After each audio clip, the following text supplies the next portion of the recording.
many people ask me, why did you choose to come and do such a major project in the village? But I chose to come back here because it's where I grew up. It's like my umbilical cord. I feel like I'm so attached to this land. Secondly, every time I come back, Lynn, I feel like, I'm going back to the cradle. I'm going back to where I belong. One of the things I fear the most was if one day I want to return home, would I feel like I have nothing to return to? For me, I felt like you should have a footing in the motherland. I feel like I've been in the concrete of cities for long enough. I believe that every time I come home, there is a drop in my blood pressure just because of the environment. Yeah, because I get to power down, I go to experience nature, I go under the shades, I go to the river, and it cleanses my mind. Yes. Yeah, it just clears my mind for the time that I'm here, and I go back feeling so renewed. We are indebted to our larger family, to our larger society, to find ways to improve the situation for everybody. Yes. We don't have to be leaders. We don't have to be politicians. We can do our little bit to make sure that we uplift everybody.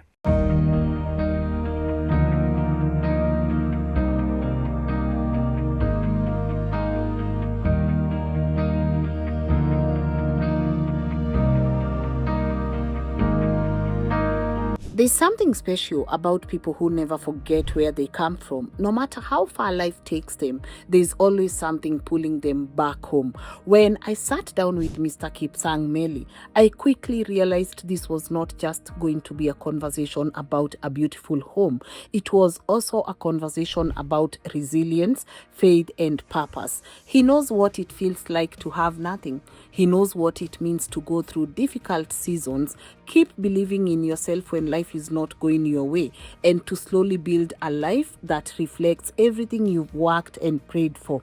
On today's episode, he takes us through that journey from growing up here in Kenya to working in America, and why after everything he has achieved, it was important for him to come back and invest here in his Kenyan village. He also shares where his love for land and nature comes from, why he believes we must stop looking at our villages as places to leave behind, and why Africans have a responsibility to take charge of our land, our resources, and our own future. Today, this beautiful place is called Graceland, a name that carries deep meaning for him. More than anything else, it is his way of saying thank you to God for his grace, his mercy, and the countless blessings that have carried him through every season of his life. As we continue to reclaim our identity through the soil, I hope this conversation reminds you that some of the greatest investments we can ever make are the ones that reconnect us to who we are, where we come from, and the legacy we choose to leave behind. And finally, I have to tell you guys, when I arrived here, I honestly could not stop looking around. Nandi Hills has to be one of the most beautiful places in this country. When you look at the homes, the gardens, the waterfalls, the peace and the quiet, everything about this place is simply breathtaking. So you remember a good story, how beautiful that place was? Yes, Nandi Hill is beautiful. Imagine, I even found myself taking a couple of photos at this beautiful home because I could not live without capturing the moment. You will see them at the end of today's episode. And of course, thank you Joshua J. Karanja for taking them. I really loved them. Anyways, guys, be inspired, and thank you for all the love you've been showing us on these episodes. I don't take it for granted. Let's listen in to Mr. Kipsang's story. My name is Kipsang Meli. I am a resident of this village. This village is called Kipsebwo. Yeah. And this is my home. My home is named Graceland Nandi. Initially called the Nandi White House. It has become very famous internationally because it was initially christened the Nandi White House, but it's now Graceland. So I want to say hi to Lynn's fans out there.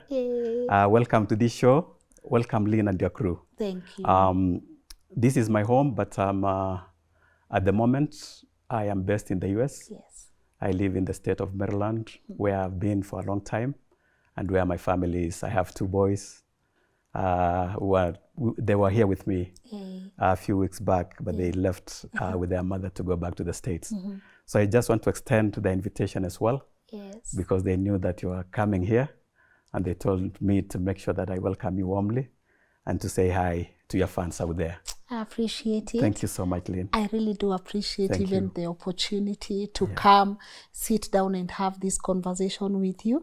And also shout out to your family. Thank you. I know definitely your wife is a great supporter of this platform. Indeed. And I don't take it for granted that God has blessed us with a community of people who really appreciate our shows. So I really do appreciate you for that. But we're about to get started. Allow me to also say you have such a beautiful home here. Thank you. This is an incredible, beautiful space. Thank you. I mean, we were just driving here. I think we got lost a bit. And we went into the tea leaves, which was a good drive, by the way. And every time I come back to this place, it really amazes me. So congratulations also on a beautiful home. You just gave me a very beautiful tour. But as I always say, you did not wake up and find yourself here. Every testimony has had a couple of tests. So I want to give you an opportunity to walk us through your story. But before we go any deeper, we have a theme. It's called Reclaiming Our Identity Through the Soil. When you look at that theme, does it speak to you, and what does it mean? Thank you so much. Again, Lynn, welcome to Graceland. Let me again say that this is in Nandi County, county number 29. It's in the area, the region of Nandi Hills. I want to say that having traveled the world, Nandi Hills is probably one of the most beautiful places anywhere, not only in Kenya, but internationally. As this is, Nandi County is the source of champions. We say we are the source of champions because we are the source of all the world-beating athletes, going from Eliud Kipchoge to Wilson Kipketer to Janet Chepkoskei to Pamela Chelimo. So we are the source of champions. Now going back to my story here, we moved to this area. I was born in Uasin Gishu County, but then my parents moved to this area when I was barely 3 years of age. My memory of my life actually begins from here. So I was born, this is actually, this land is partly ancestral. Like this is where I grew up. It is only that I've bought more land surrounding it. So I grew up in this area. And that is why it's very, very personal to me. Because when I was a little boy, I used to look after my parents' cows, just in this space. I swam in this river when I was 5 years old. I saw the waterfall that you just saw growing up. There is a tree that used to bear very good fruits down by the river. I used to climb it almost every other day. So it's very, very personal. I grew up here. I went to a primary school not far from here, called Kipsang Meli. Did very, very, very well and joined Starehe Boys. You are a Starehe Boys alumni? Yes, I'm a Starehe Boys alumni. Okay. Go on. And then after that, I went to the university, Kenyatta University. And then I went to the US for my graduate program. It's just been an incredible journey. I look back and I can just say it's been the hand of God. So I have 5 siblings. I'm the last born in my family. As I said, my wife is back in the States and our 2 boys are back in the States. So it's been a journey growing up here. Every time I come back, Lynn, I feel like, I'm going back to the cradle. I'm going back to where I belong. You're going back to the cradle? Yeah, like I'm going back to the cradle. You're going back to where I belong. Yes. Yeah. Is that the reason why you've been very intentional with what you have built here? Thank you so much, Lynn, for that question. Many people ask me, why did you choose to come and do such a major project in the village? Because often, when people go abroad and they want to develop, people tend to go to urban places. But I chose to come back here mainly because of two things. One, because it's where I grew up. It's like my umbilical cord. I feel like I'm so attached to this land. Secondly, this is where my siblings are. They live not too far from here. Thirdly, my parents, when they passed on, were laid to rest within this premise. So that is very personal. I wanted to stay connected to that space. Fourthly, is, we say the community raises a child. For me to go to school, to get my education here, Lynn, it took the community for me to be who I am today. I remember when I was much younger, when this community was built, I was coming up and schools were being built. People gave their cows, like the people would donate cows to construct classrooms. Yes. When I was going to college, when I was going to the US, people came to fundraise for me, to purchase a ticket. So in a way, I have felt so indebted to the community here. And this community has been so much in my heart. And I just told myself, there are many things, other things I will continue to do, but I just wanted to do something within my community. Yes. So that, maybe it can bring some light to the community. Maybe in one way or the other, it can encourage someone, the young ones, to look up to what is happening. Who knows tomorrow? Maybe this facility will grow and it can empower the community. Yes. So essentially, I felt really obligated to stay within my community, irrespective of the challenges that may be here. I'm a believer that, when you're sent out there, your horizons are broadened. It's a good thing to come back to your people and look for solutions for the things that, ail your people. So I think in a nutshell, that is it. Maybe fifth, Lynn, yes. As you can see, it's a very, very special space. Yes, it is. It is I told you a short while ago that I feel it's more of a gift from God, because there are features to this premise that are very rare. So I felt like, this is the place I want to remain connected to. Yeah. This is where I want to, when I grow old, to be in. There is a saying, an English saying that goes that, when even a long river, when it's winding up, it has to wind up at a place that is safe to the sea. Oh, wow. I think all of us, as we grow older, we kind of want to return to where everything began. You want to return to your people. You want to return to your community. Yes. You want to power down. Yeah. So I'm getting to that point in my life where I'm beginning to look into the future and say, where do I want to be? Yes. And I don't think there is any other place I would rather be than where life began. Yes. Thank you. And thank you for that as well. Yeah. Talking about the special features in this place, we are going to get to that. But again, you are someone who has traveled. You've been in a different place. You've been in the US. And when you are looking now at our country or even Africa from that side, what is it that we fail to understand about our continent that you wish we so dearly knew about our continent? That is a very, very good question, Thank you. Lynn.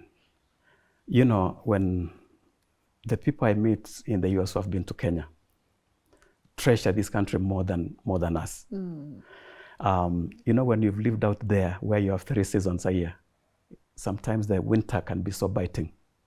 The summers can be extremely hot. You value the kind of weather system, climate system that we have in this country, where other than the rains and the dry season, the temperatures remain even. Yes. For the whole year. You can actually walk outside throughout the year with bare minimum of warmth. And like the US, where during the winter season, there is barely anything happening out there. So we have one of the most beautiful climates anywhere. And I think we take that for granted. Secondly, we have a very, very, very fertile land. Kenya and Africa is extremely endowed with enormous resources. Its soil, Yes. the minerals that are out there. I think there is so much that we don't realize we have, and then the sense of community, the sense of family. You know, in the US, you barely know anyone.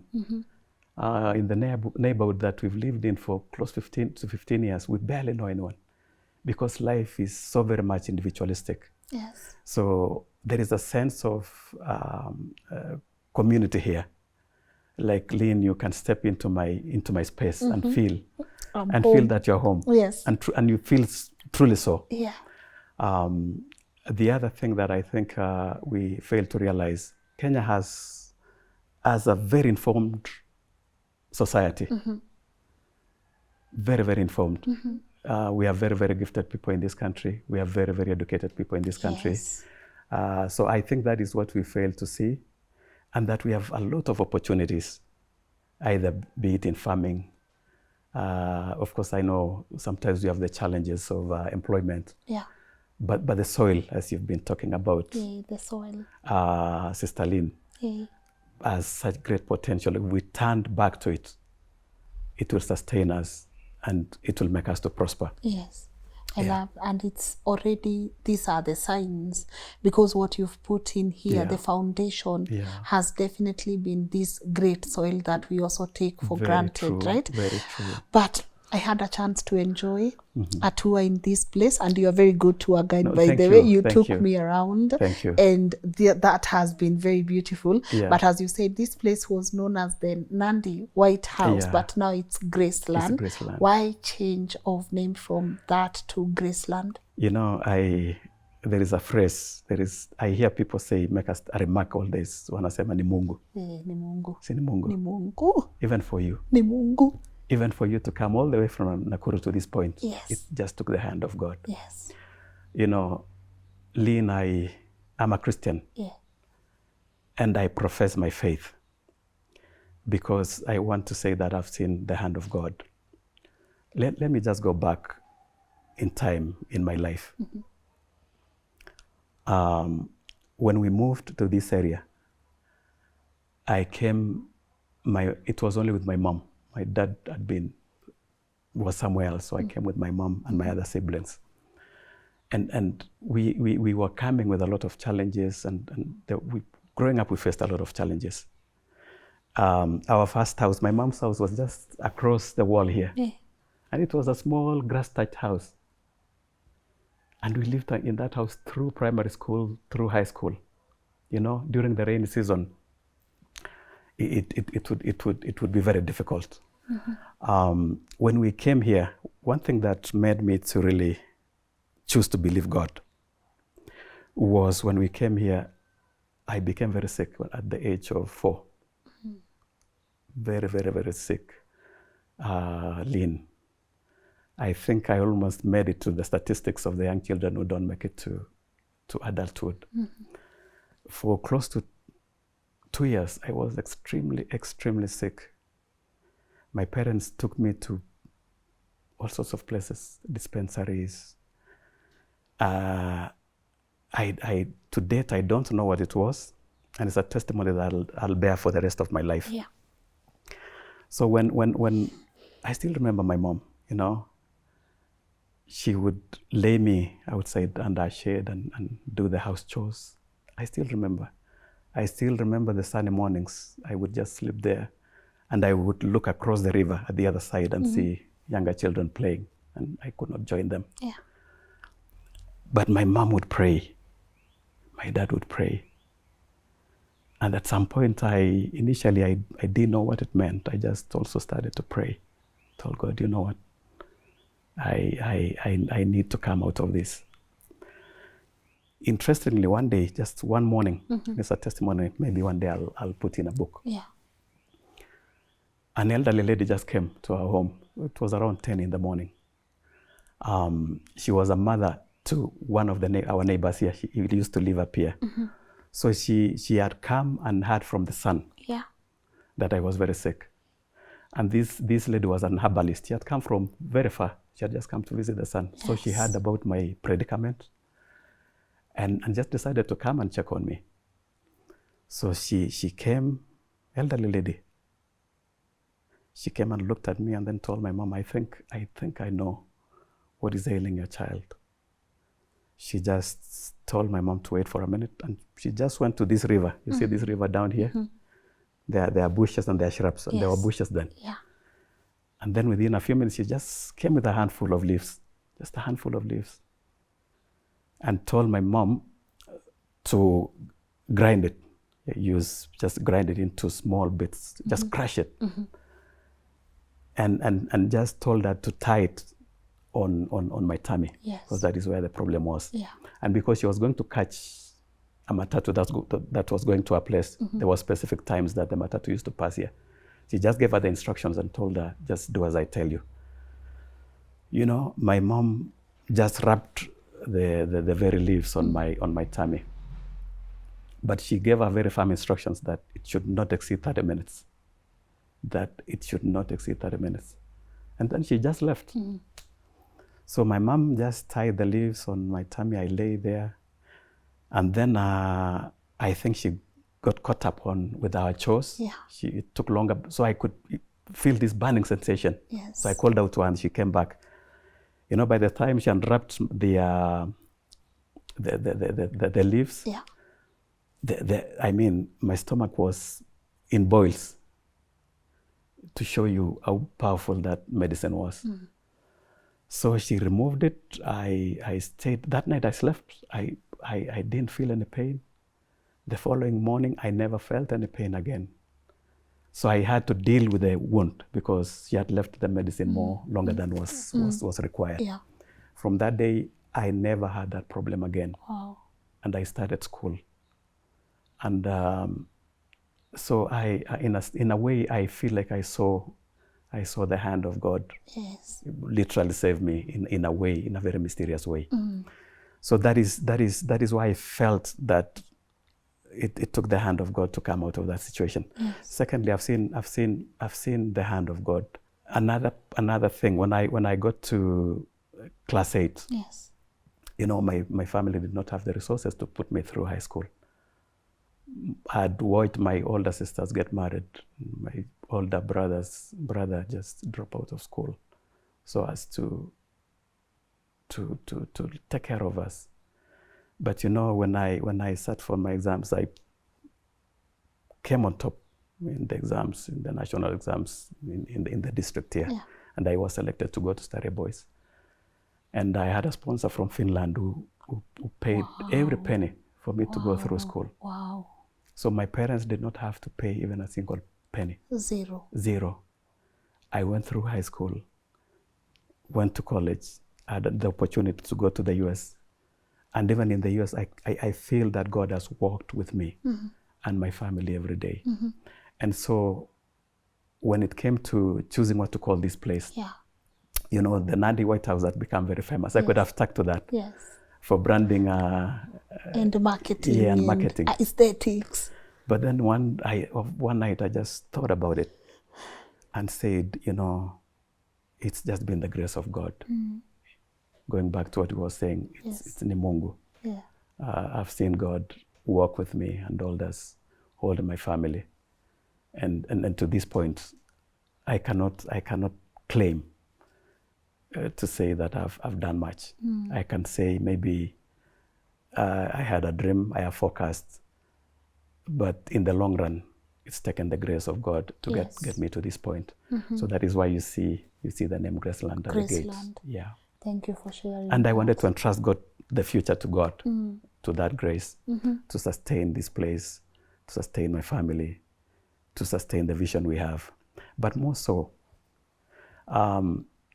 to impact those who will visit here.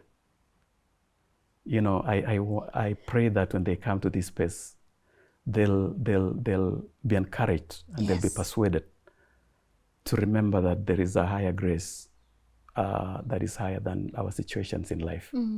So I think that is the reason. That's the reason. That is the reason, Lynn. A beautiful reason right there. And it's just a testament and also a belief in faith that sometimes there's that which can be famous to people, but it's not aligned with you, and it's okay that is so for you true. to shift gear. So I was actually aligning it to what is in my heart. And now you feel Graceland is let me very tell much. you, I'm so much at peace. I'm so much at peace with it, and I love it. And now you feel we are so aligned. We are so aligned. We are so aligned. But talking of Graceland, we were, again, a beautiful tour you gave me. Oh God, I have not seen such a beautiful place. Thank you. And Thank you, Lynn. I'm not even sure whether our visuals will do this place justice, because there's also a very beautiful feeling, calmness and stillness you feel when you are walking through the place and also taking that tour. And I don't want to be the only person who gets to experience that. I know our audience might experience it through the visuals on their screen, but could you give them a tour also so that they know what is where and why? Thank you so much, Lynn. Graceland. I call it Graceland Resort Nandi. Is located on the Nandi Hills, Kapsabet Road. It's approximately 10 kilometers from Kapsabet and 3 kilometers from Nandi Hills. Right at the shopping center called Kipsang here. So when, there are several features to this place. One, Lynn, as you realize, it's very accessible. Very. I mean, it's just off a tarmac road. So it's very accessible. Two, it's very close to Kisumu, it's close to Eldoret, close to Kapsabet. So it's very, very accessible from very many places. The other thing about this place is once you step through the gate, you kind of forget that there was a highway on the other side. Yes, you do. Because we are sandwiched between the road, the main road, and the river. And then we are fortunate to we've preserved a lot of native trees. We've built everything around nature. We've tried as much as we can not to interfere with nature.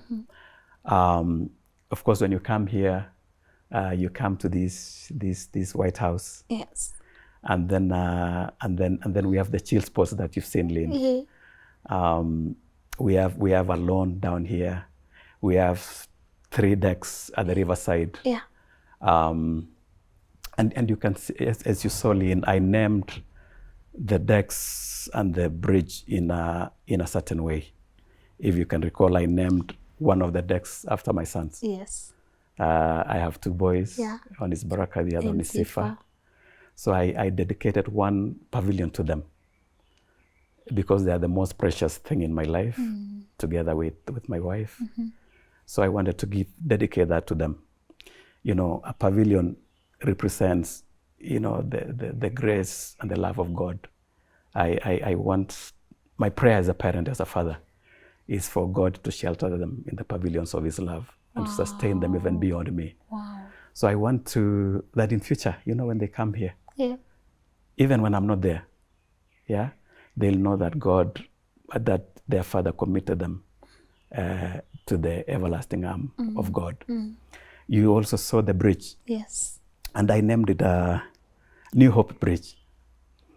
Because Lynn, as I was crossing that bridge, I was telling myself, in the absence of this bridge, I couldn't get across the river. And I wish and I desire that everybody who comes here, and as they cross that bridge, they are reminded of the verse that tells us that God is able to build bridges even where there seems to be none. In our journey through life, Lynn, we come through situations. Sometimes we feel like we have come to the end of the road. But for the believer, they know it is not the end of the road. God is able to build a bridge so that we may cross over to a more favorable situation and place. So I have that, and then I have the Mercy Falls. You saw the falls, Lynn. They are called Mercy Falls. Mercy Falls. Okay. Isn't it something? It's beautiful. Isn't it a beautiful falls? Yes, it is. And the reason why I called it Mercy Falls is I was asking myself, since I was a little boy looking after cows here. To date, I've been here, I've gone to the States, I come back. Every second of every minute, of every hour, of every day, of every year, that force has never stopped even for a minute. Be it in the dry season, be it in the rainy season, it keeps flowing. When I'm sitting out there, I hear it flow. Yeah. When I'm in my bedroom, when I wake up at 3, I hear it flowing. And you know, the Bible tells us, because I'm a Christian, Go on, bear feel with me. free. No, we're not gonna bear. You are allowed. We are Thank you. here for it. The Bible tells us that His mercies endure forever. You know, we may fall short in this journey. I say we'll get to heaven. We'll get to where we are going, not because we were perfect, but because at every given point, His mercies were sufficient. Yes. Yeah, to keep us going and to give us the opportunity to keep going. So I have that, and then I have the gardens that I named after my wife, Lynn. As you know, the space and the place of your spouse. You know, if she was not for this vision, I can almost tell you that this may not be here. So the fact that she saw this vision and bought into it, and she has stood with me, and I felt like I should dedicate that garden to her, so that every time the flowers are taken care of, it's like they're nurturing what is most precious to me. Yes. And then we have the prayer corner. Yes. And I was very intentional about that, Lynn, because having told you where God has brought me from, I wanted a corner, just a quiet place, where as family sometimes you can steal away to and just sit and reflect and pray. Yeah, say a prayer. And where visitors like you, Lynn, one day when you come back here, you can wake up in the morning and sit in that corner and just say a prayer and whisper to God, speak to your heart. It can also be a quiet place where somebody can just go and read something that is motivational. Yes. So as you can tell, this place has a vibe that is faith based. And the other thing I want to say, growing up here, my parents were very strong Christians, and a lot of prayers were raised here. We would pray a lot with my parents. We would sing with my brothers. Yeah. And when I come back here, I feel that energy. You know, my parents may be gone, but the prayers that were said here, I kinda, it's just a different environment. So Graceland, I want to pray that, you know, beyond us as a family, beyond me, as you come here, Lynn, as the other people come here, I hope they feel some sense of restoration. Yes. I hope it's a place where people can come and find rest and just feel renewed, re-energized, and just their hope renewed. Yeah. In their pursuits, in their dreams, in the things they want to do. So that's essentially. Yes, and connect even with nature. And you know, be connected with nature. Kai, you know me, I've seen trees I never thought I would see again. I've seen things in this place I had forgotten. Yeah. I have felt ways I had forgotten to feel. Yeah. I even forgot how the water flows, you know, the waterfall. Like, I just feel like when you just even take a walk in the garden. It's so refreshing. Yes. Extremely. Sometimes I wake up at 5 a.m. and just walk by the river. And then hear the birds just singing. Yeah. It just restores you. Yes. It just restores you. And I know I really came here for the reclaiming our identity through the soil, to show people this beautiful space. Yeah. But, you know, as you speak, I'm just looking at you with so much admiration. And I feel like maybe you would be the right person to walk us through this, because as a man who has achieved this much, who looks like he has it all figured out, how do you remain grounded? Don't you face life challenges? Don't you face chaos? Don't you face Dad, is your mind never messed up? How are you this humble, this profound, and this grounded? Thank you so much, Lynn. Let me tell you, I know we are facing a lot here in Kenya. Yeah. But I feel like there is a lot more that those in the diaspora face. Because it takes a while for you to set, when you're moved from the space, to another country altogether, it takes a while for you to transition and to find your footing. So I want to speak for my brothers out there. They work so hard, Lynn. It takes a lot of hard work. You've heard of people just going around the clock. Yeah, a family is not even meeting. You when you have to take care of your children and work full time. Sometimes the parents have to meet at the door as the other one is entering, the other one is going out. So there is a lot of chaos out there. There is a lot of pressure that we carry every day. But saying that, I am so grateful for the opportunity that I got to be out there, without which I don't know. I'm very grateful for that. But we go through a lot of pressure in the diaspora. So when every time I come home, I was telling my wife, if we were to take, I don't have blood pressure issues, but I believe that every time I come home, there is a drop in my blood pressure, just because of the environment. Yeah, because I get to power down, I go to experience nature, I go under the shades, I go to the river, and it cleanses my mind. Yes. Yeah, it just clears my mind for the time that I'm here, and I go back feeling so renewed. So, and that is why also, Lynn, I would choose to be here. If I was in Kenya, I would choose to be in this space, because I feel like I've been in the concrete of cities for long enough. I want to come out into the nature and just power down and just be refreshed. So there is a lot going on for us and with us out there, just as much as it's happening here. I know. I've been there. I've definitely covered stories of our brothers and sisters in the diaspora. It's not easy. It is not easy. It can get really crazy sometimes. It can. When you double up with, the situation like back where we are, where there is a sense that most immigrants are not wanted. So people get pressure from all sorts of places, anxieties, not knowing what tomorrow holds. Yeah. And that is why I felt it was very critical for me to put up a space like this, so that wherever you are, if time were to come where you have to come home, you don't hesitate. You just pack. There's a home waiting for you. And you go home.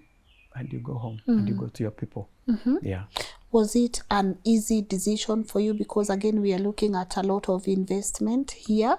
Definitely, what we are seeing even on the screen is not easy for so many people. This is actually really great. Thank you. How did you go about this part of your life? And also, you are very intentional with the landscaping. Could you walk us through that part as well? And how did you manage to have this come to fruition when you are also away? Thank you, Lynn. That is a good question. That's a very good question. One is, as you said, definitely a lot of resources have been spent here. But seeing this space and because of what it represents for me, my history, my legacy, where I've come from, it was and what it is, as you said, the features of this place. It was easy for me to decide to deploy the amount of resources we've deployed here. Secondly, looking at this space, I had a vision for a long time, even before my mom's house was just outside here. We had a brick house here for the longest, up to 7 years ago. That is the house I used to come to. And Mom never wanted a bigger house. She just wanted to be in that space. So I honored it. So when they went to rest, and I chose that this was going to be where we are going to retire into. And where I can bring my children, when we come to Kenya, bring my children to. So as to how I did it, one, I think it starts with a vision. You have to have a clarity of what you want to do. Because I think that is very critical. I think the beginning is so key. And deciding in your heart and with the professionals what your vision Yes. should look like. Yeah. Because I think that is so important, Lynn. The initial stages are very important because then it determines what happens later. Because you can imagine if there were things that were not proper with this building, Yeah. we probably would be renovating and pulling down some parts, Yes. which can be something. As to how I was able to do it is I involved really trustworthy professionals. But my greatest asset has been my siblings. Oh. Because I've been able to come back from time to time, but they have carried, my family have carried the burden of ensuring that things are done the way they need to be. You've heard of people who have suffered, Lynn, in the hands of friends, in the hands of their family members. But let me tell you, I feel so blessed to have siblings who have stood with me, my nephews who have just surrounded me and helped me to drive this vision forward. Yes. And I've, the other thing with the social media, with the WhatsApp now, Yeah. you can see what is happening in real time. Yes. In real time. Yeah. And being on it and guiding your vision. You know, Lynn, we have professionals, we have architects, but sometimes they have to capture what is in your spirit, what is in your heart.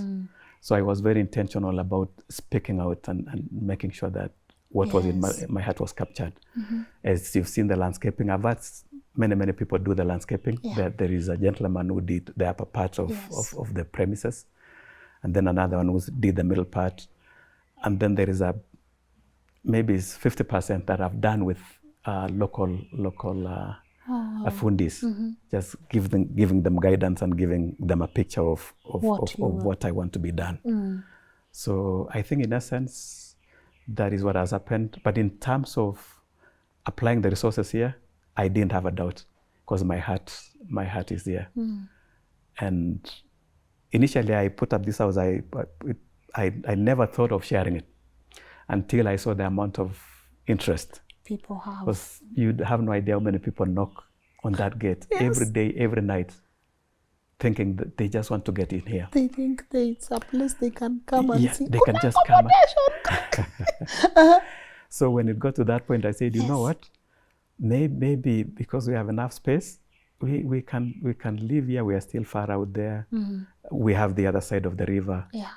I'll develop that side to be a place that I can share with people so that people can benefit from the gift that God has really given us here. Yes, there's a plan to extend it. There is a plan to extend, as I told you. Yeah.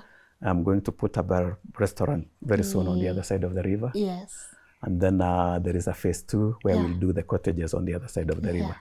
That's so that you can leave the city sometimes, Lynn, and just come. All the time. And power down. All the and power down all the time. Yeah. You know? Yeah. But speaking about siblings and people that you entrusted even with this vision, how are you able to maintain mutual respect? Because again, these are your siblings who are helping you. Sure. And you know, sometimes you hear a lot of talk out there.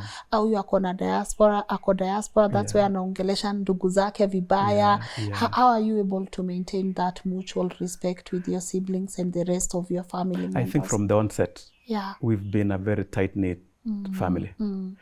Even before I left for the States, we were so close with my siblings. You know, we would share everything. There was a time when I came of age, even when I was younger than my brothers. Yes. I would just pick their clothes and just put them on, you know? We would sleep together, so it has come from very far. And the other thing is, I think it's the way our parents raised us. They raised us with a lot of love and a lot of care and kindness, and taught us to be united, to care for each other. In all that I've done, I cannot recall that there has been a major problem, any shortcoming with the way my brothers have handled these projects. But even in situations where things were not 100%, you know, we realize it's part of life. It's part of life. It's a learning process. It's a learning process. And I think also at the design stage, once you establish what needs to be done, it becomes much easier for others to follow it The steps. and make it very clear. Yeah. But let me also go back to the question I asked you about being a man, you know. I know obviously a lot of men and women too will watch this with a lot of admiration for you and your family. What would you say have been the 4 guiding principles for you as a man that have helped you get here? Okay. Yeah. I think one is prayer. For me, as a Christian, I don't know about other people in. I think our faith is so foundational. Everything else seems to build on it. Yeah. I think if we keep our eye on God, other things will fall in place. Secondly, I think it's been staying true to the values, that we were taught as a Christian, staying focused, holding family, my children and my spouse closer than anything else. And also in the things we do, in the work we do, doing our best. Our director with the late Griffin, one of the things he challenged us to do was that when you're given a cup to clean it like your life depends on it. Yeah. So I think being out there, doing all we do, we put our hearts to it. But then also realizing that just as the name Graceland says, in our successes, I think we need to realize that it's not entirely because of our own efforts. I think we should remain grounded no matter where you go. Lynn, you are such a big star in this country. Oh, thank but you. Look at how humble you are. Oh, thank and you. I think that aspect of you will take you places. So we should stay humble and realize that it is not solely because of our wisdom, our prowess, our skills that we are where we are. There are a lot of people working so hard out there, and yet perhaps they are not where we are, Lynn. Yes. So I think we should be humble. It's very essential to stay humble, no matter where we get or where we go or what we get. And just be prayerful. Yes. And be kind. Yeah. Love people, respect people. I thank you. I appreciate you sharing that, Yeah. But also another serious part we are advocating for and we are touching on is the food. How do you go about food? Yeah. Are you farming? Yeah. What kind of farming? If you're farming, what kind of farming are you practicing? Thank you. Yes. Thank you, Lynn. Regarding this space, of course, in the US, we have our issues with food. But with this space, as I told you, I have a farm. Okay. I have a 12-acre farm, not far from here. Yeah. I plan to, maybe when you come next year, I plan to do very serious organic farming. Good. Very serious organic farming. Good. And raising sheep and goats and doing crops. Yes. I want to be able to know what I'm feeding the people who come here. So we are going to generate our own products that will feed this place. So I want to assure anybody who will come to this place that any food they are going to take will complement what they are getting here. Beautiful. It will be healthy food. So hopefully towards the end of the year, we will launch those projects in the family. Yes. We also have a water project on the other side. We have a very, very good fountain. Wow. The tests came as you can just drink it even without treating it. Yes. So we are going to bottle that, and it will also serve those that dear people will come here. I know you're so much into organic farming. Yes. Obviously, after today, I'll be reaching out to you to learn how I can go about setting up the projects in the farm.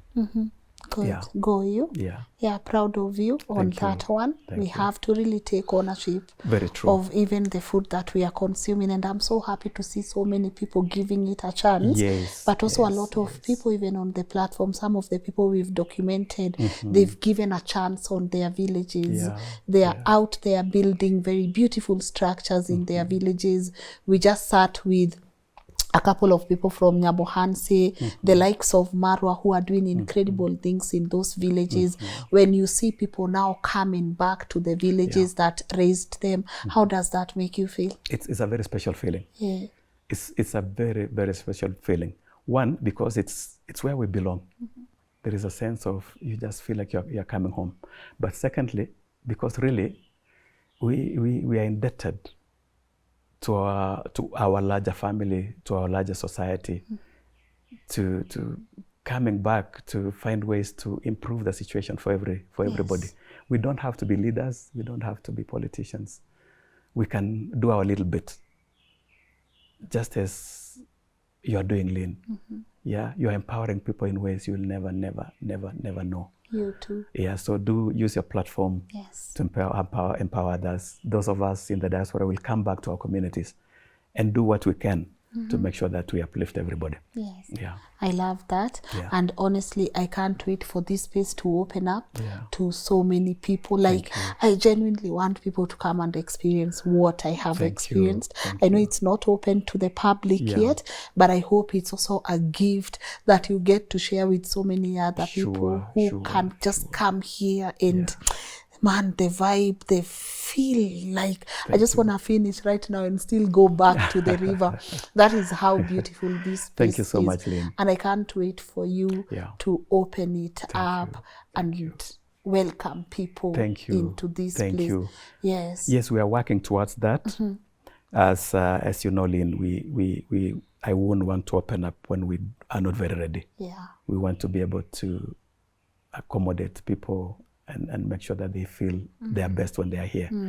So probably in the next 1 year, maybe next year at the same time, we'll have launched it in part. Yes. And Lynn, you'll be the first person to know. Oh, thank you. And I have an email I'll share for people who want to inquire more about this space. I also, a friend of mine just opened a YouTube channel. Maybe we'll put information there just to guide people as to what is happening here, so that they know when it's about time to come. Do you want to share the email the email now so that they can follow? Thank you, Lynn. The email is gracelandnandi @gmail.com. So if the people have any questions, they can email us there. We'll update them on the progress here. Then we have the YouTube channel. Of course, it's empty, but people can go there and just follow up and see subscribing so that they can know what is happening. Which is Graceland Resort Nandi. At Graceland Resort Nandi. I think that way we have platforms where people who are interested in this space can progressively know what is happening. Good, I appreciate that, and we'll definitely follow. Thank you. And even when you open it up, I will gladly come back. Thank you, Lynn. And just show people the progress. Thank you. Because you've been so kind even to share this part of your story with us, and we don't take that for granted. But of course, I want to wind up, but I feel like I'll do a great disservice to the show if I don't touch on financial discipline.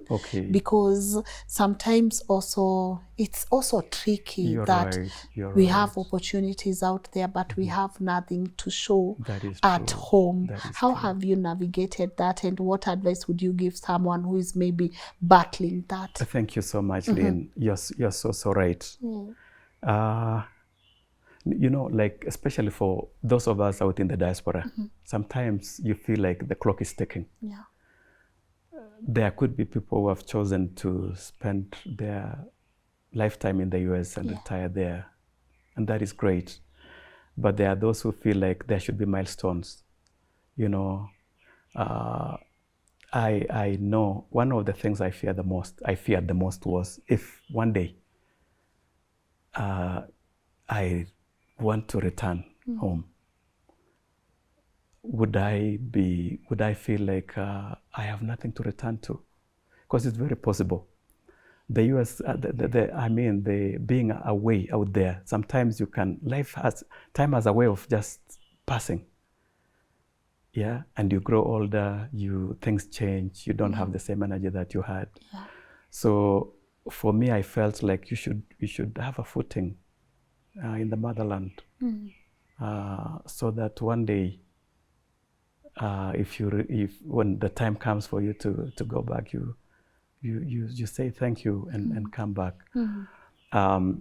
But to get to a point like this, Lynn, it takes a lot of planning. Yeah. Because there is not a lot of money in the USS and other parts of the world out there as people think.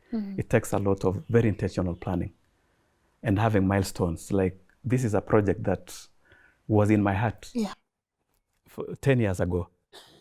So I began building towards that. My family and I began saving and just knowing that we wanted to do this. And the other thing, I think once you have a clear vision and a clear plan, start somewhere. Let me tell you, and I think the contractors and the architects are very smart. They never tell you the exact figure. Yeah, I know. You know that, Lynn, right? In the things you've done. Right, at Lynn, ED for 60. Yeah. And then later on it's 700.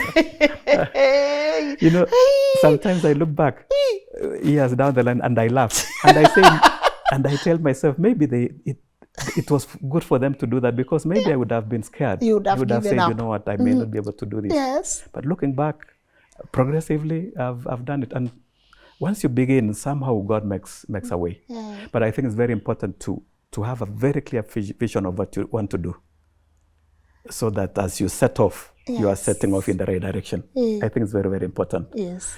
So it's just long-term savings and planning that has gotten us to this point, and prioritizing, and doing things in good time. You know, my firstborn now is in college. He just finished the first year of college. Oh, wow. Our resources are a little bit tied to college now, as opposed to in the past years. So I think people should do things in good time before other things make it a little bit difficult. Yeah. Okay, beautiful. Yeah. Thank you. Thank you so much. Thank you, Lynn. Yes, I think I'm pretty much done. You've been very awesome to talk to. Thank you. You are just so calm and still, and you exude very beautiful energy. Thank you. And I honestly can't wait to even meet the rest of your family. Maybe one day when we're in the state of Maryland, we'll definitely please come. Make an appointment to say hi, because I know huko sasa shida sika huko bana, siwezi tu bisha niseme Kipsang tunakam, you know. But for me, you can do that. Because we have a home. Yes. Anytime you come to the US, Lynn, just know that you have a home. And should any of your crew come, Brother Mugo, bro, please, mkikuja, just let me know. Tuko pamoja. Others, we are one, Lynn. We may be so far away. And that is what I try to make my family realize, and my community. When I come home, I want them to know that I'm still the Kipsang, the little boy they saw here. I'm still that boy. I'm still a part of them as much as they knew me. So it's very, very, very important.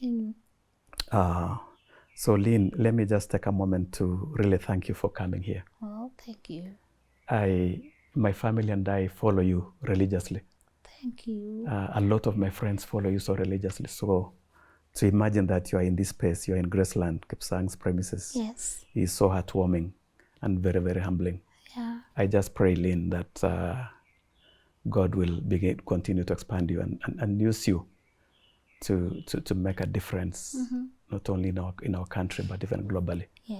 There are people watching you who take something that makes a big difference in their lives, and that could actually be destiny shaping. So be of good health. Thank you. Renew your hope. When you cross that bridge, remember to renew your hope every day. And know that there is a merciful God who will always be there to watch over you. Amen. Thank you. Thank you, sir. Thank you. And I appreciate that. Thank you. Yes. Allow me to let you rest. I know you are definitely leaving the country soon. Do you come often? I come very often. Yes. I come 3 to 4 times a year. So you are able, you have, man, you've built something very beautiful. Thank you. Also, pass our regards to your wife and children. Thank you, Lynn. Thank you so much. What do you have to tell people that if next year I launch this place? Would you recommend this as a good place to come to? 10 out of 10. Thank you. I would definitely recommend. Thank you. For me, I think a place is what, you know, it's how that place makes you feel. Thank you. I came here and you can tell Yeah. we were so overjoyed. Me and Muga had even to stop doing what we were doing so Thank that you. we could come and set up. Thank I you. would highly recommend. Thank you. I think for me it's important that we slow down. Mm-hmm. We were actually talking and we were saying how chaotic life has become. You know, life is so overstimulated right now. Like I can, even me when I'm not okay, I feel it here. You're I right. feel You're it's right. noisy, it's chaotic. You're right. And when I just slow down, Yeah. you realize your mind is very calm. Very true. You know, Very and true. you have also preserved a lot of native trees. Was that intentional by the way? Very intentional. Yeah. Very intentional. Yes. Yes, Very you intentional. have preserved trees we have completely forgotten. Trees that are not, I don't even know where people will find such trees, honestly. So I would want people to come and experience that, experience that calmness, that stillness, and as you're saying, slow down or power down. Even the fact that there is a prayer area here where people can just go sit in a bench and just talk to God. That really humbled me. A place where people can just go sit anywhere, gardens. Man, you've been very intentional with what you've built here. And I would love our audience. Me, I told you open. Me, I'll keep telling my audience about this place over. You don't even gotta pay me a penny. Thank you. But I'll keep telling our audience about this place. And that name, Graceland. We have to remember sometimes God's grace is sufficient. Is sufficient. Sometimes I joke, I tell people, anybody who gets married here will never have marital problems. Well, do you cheers? Can we cheers to that? Thank you. There is so much grace. We are sending out so much grace to everybody who comes here. Thank you. So much grace to anyone that comes here. Thank you, Lynn. As I said, I'll be happy to come when it's open to the public. Thank you. And also update our audience. You can count on us for that. Thank you. Yeah. God bless you. Yeah, so many people, including your wife and family, are definitely going to watch this show. There are a lot of people in diaspora and also here in Kenya that have tuned into this show. And maybe some of them are going through different stages of their lives. Looking at that camera, what would you want to tell them, and what would be your parting shot? Thank you, Lynn. I think just as the name of this place suggests, there is sufficient grace. There is a God who is able. There is a God who is merciful. And we can start afresh. You may not get it right the first time. But you can start afresh. Actually, because this place is called Graceland, there is a song called Amazing Grace. How sweet. How sweet the sound. Yeah. It was written by a writer called John Newton. This man had been a prolific slave trader. But one day, as he was sailing the shores of the Irish coast, there was a very, very fierce storm. Very fierce storm. And for the whole night, he prayed to a God that he took for granted. In the morning, most of the crew had perished, but he survived. And he wrote that song and began to profess his faith in God. And the second stanza really says, you know, that the stanza says, Amazing Grace, how sweet the sound that saved a wretch like me. You know, as I told you, looking back, it could only be the hand of God. I can say that to somebody out there, that there is a higher power that can sustain us.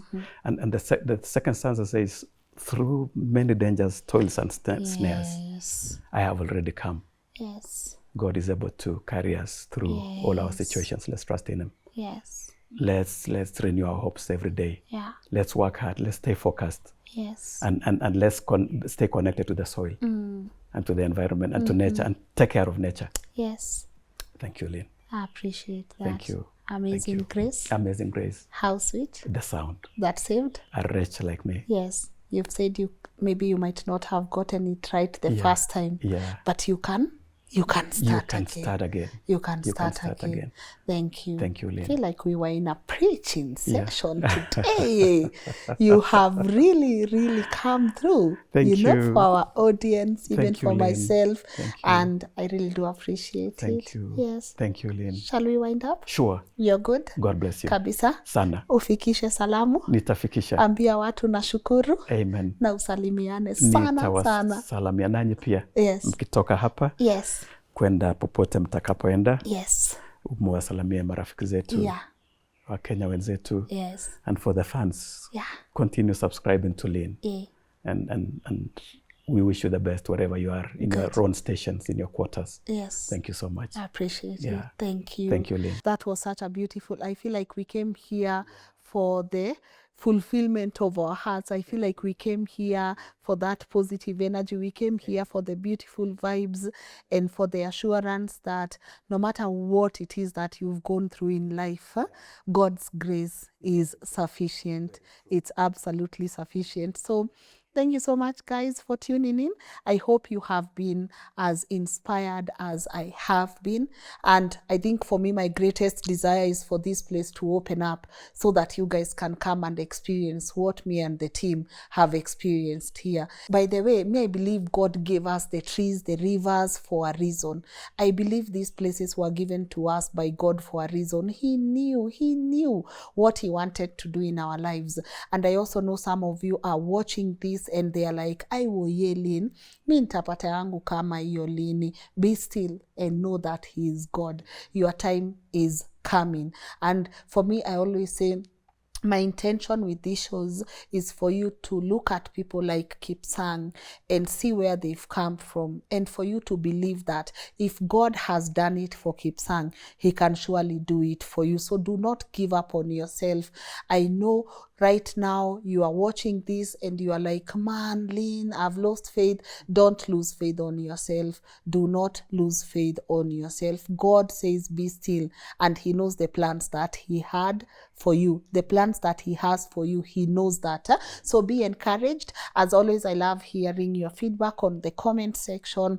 Let me know what your biggest take home has been. Me coming back to Nandi Hills. The last time we were here, we brought you an amazing story from Mr. Rugut, and you guys really loved his story. And now we are back again for this very beautiful story, and I hope it gets to inspire you. So always, I love hearing from you on the comment section. Go and tell me what your take home has been.